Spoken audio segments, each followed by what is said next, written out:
Good morning. Old Granddaddy here again. Hope I'm not intruding.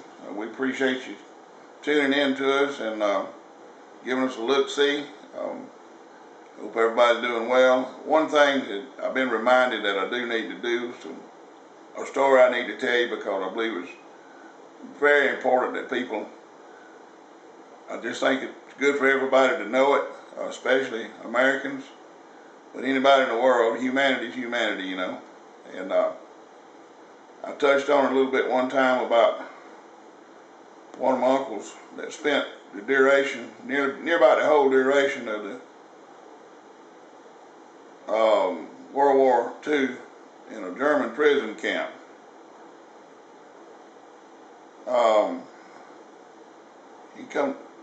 He left right off the farm as a young man when the war broke out. Went right over to Fort Benning, and he was a paratrooper. Never had even been close to an airplane in his life. But wound up being highly decorated. He was in that first bunch they dumped out over there behind the lines that night. And they strung them poor boys all over creation over there. It was kind of a haphazard thing. Truly, God had to have had his hand in it for this country because we sure didn't know what we were doing when we started. It was a mess over there to hear some of these guys talk about it. But my uncle, and I was nearly grown then. I was a pretty good sized teenager when he told this story one night. He never had talked it before nor since that I know of. I know my daddy said that was the first time he'd ever heard about it. And we knew that he was very reluctant. He never did talk about his wartime, never talked about what went on over there in the hospitals or the prison camps or nothing. And of course he used to love to hunt and fish, like all of them did, grew up hunting and fishing. But after he come home from the war, the only thing he'd ever pick up a gun for was to shoot a snake or maybe kill a chicken to eat, but he never picked up a gun to go hunting. He'd still help us at hog killings and all, but he just, I guess, and I don't know, I asked Daddy, Dad said he figured he had enough shooting and killing while he was over there. He didn't know. Like I say, he never mentioned it. Late one night,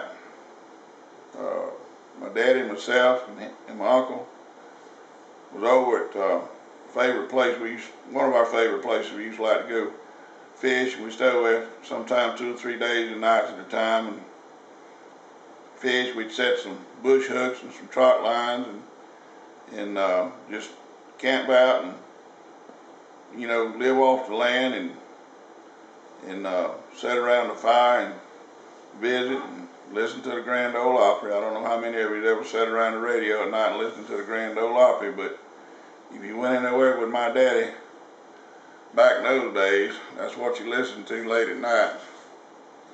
And just the three of us there one night, and I don't know how we got to that subject, don't know what brought it up, but he started telling us about from the time that they loaded him up, till they carried him over. He was in the Screaming Eagles.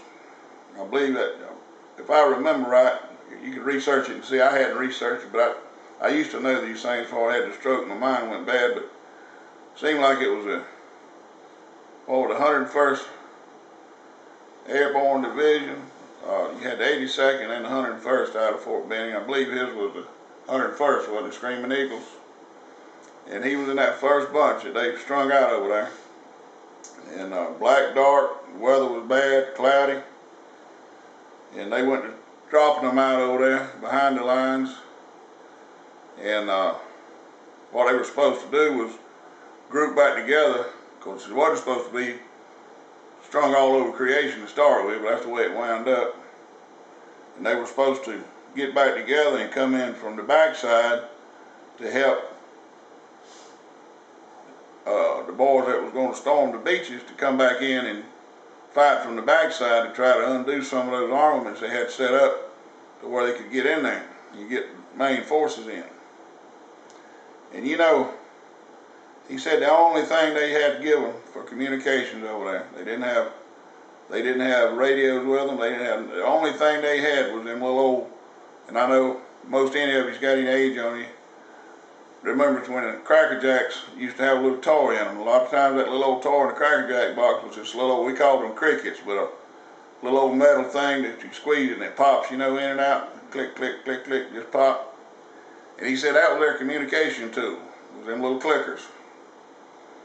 And I forget just, it's been a long time, but anyway, I think it was 2 clicks meant one thing and 3 clicks and a short click. Anyway, they had a code, and of course it didn't take the enemy long to learn, you know, which was which, so really nobody knew who nobody was talking to. It just happened so if you got with some of your own men or not. But anyhow, he took some shrapnel coming down, some anti-aircraft shrapnel, and messed up one of his legs pretty bad, but he was still able to hobble along. And after a few days, there was a group of them had gathered up and got together, and he said the highest rank, most of them they had never even seen each other hardly, but some of them had, some of them wasn't, some of them were in training together, some from a different part, but I forget how many he said there was of them, something like, I don't remember it. It's something in the teens. It seemed like he said 16 or 18 of them, something like that. And there was one boy there that was a captain. He was the highest rank that they had in the bunch, so he took over and said that they was going down these roads, and he said it was a muddy mess over there. And over in Europe, it's kind of I've never been there. I've seen pictures of it, and I know what he was talking about, and I've heard others talk about it. It was there, but all the farmland over at that time was built, and still a lot of it still is.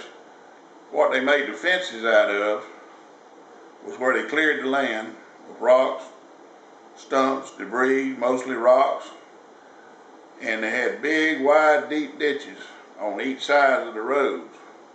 And all of that debris that come out of those ditches, like I say, mostly rocks, but you know, whatever they could pile up and make a barrier with that animals wouldn't cross.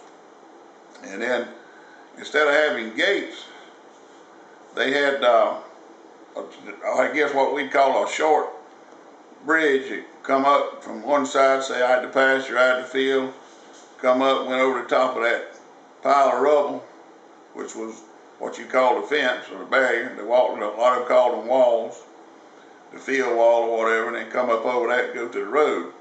So if you had to move your cows or your animals or some kind of vehicle or something, or if you had to cross one field to another, of course I guess another purpose of all them ditches was to help with drainage too, because a lot of it was wet areas, I guess. But anyway, that was the layout of the land there. And he said that every now and then they'd encounter and have what he called a little skirmish with some of the enemies. So sometimes they'd be just a handful, sometimes they'd be a good many of them. And he said basically everybody was scared of everybody, and the main thing they all tried to do was hunt somewhere to go.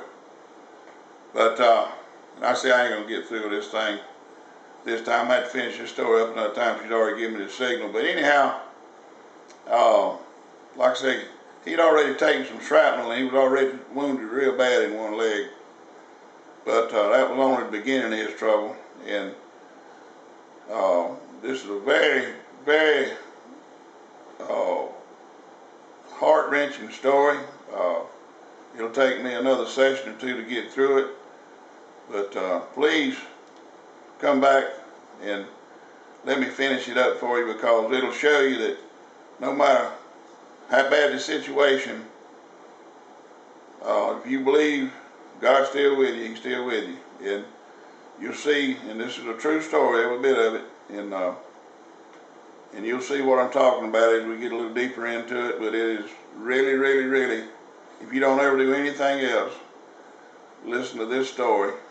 This is something that I want all of my family, my children, my grandchildren to know about and to learn. keep in their hearts and their minds and pass it on forever. Not because it was my uncle, not because it was my family, but just because it's a good lesson in humanity. Signing off now. This old Granddaddy come back to see us again, and we're going to try to keep her going for you, and I love you.